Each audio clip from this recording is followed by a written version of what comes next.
കാഴ്ചയല്ല, കാഴ്ചപ്പാട് മാറ്റൂ.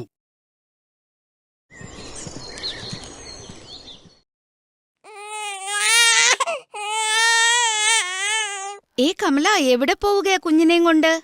എന്റെ വിമല ചേച്ചി, ദൈവത്തിനെ അറിയൂ ഇവനെന്താ പറ്റിയതെന്ന്. രാവിലെ തൊട്ടുള്ള കരച്ചിലാണ്. ഒരു ചരട് ജപിച്ചു കെട്ടാൻ കൊണ്ടുപോവുകയാണ്. ആരുടെ കണ്ണു പറ്റിയതാണെന്ന് ആർക്കറിയാം. കൂടെ കൂടെ രോഗം പിടിപെടുന്നു.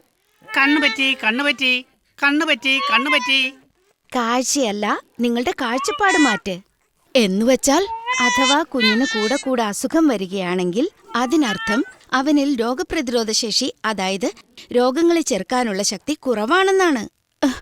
ഇപ്പോൾ ഈ കുറവ് ഞാൻ എങ്ങനെ നികത്തും? ചില പ്രധാന കാര്യങ്ങൾ ശ്രദ്ധിച്ചാൽ മതി. എങ്ങനെ?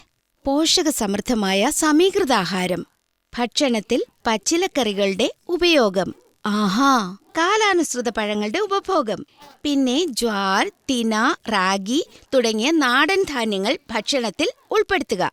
അതെയോ? ഇതോടൊപ്പം തന്നെ വൃത്തിയുടെ കാര്യത്തിലും ശ്രദ്ധിക്കണം. എങ്ങനെ? അതായത് ഒരു കാര്യം കൂടി ഓർമ്മിക്കുക, കുഞ്ഞിന് കൃത്യസമയത്ത് ഓരോ തവണയും വാക്സിനേഷൻ നൽകുക. ഇനിയും കേൾക്കൂ ഈ പ്രധാന കാര്യം. ചരടോതിക്കെട്ടുന്ന ഈ വിഷയം വിട്, ശുചിത്വം പാലിക്കൂ, സന്തോഷവുമായി ബന്ധം സ്ഥാപിക്കൂ. തികച്ചു ശരിയാ. ബന്ധം സ്ഥാപിക്കൂ.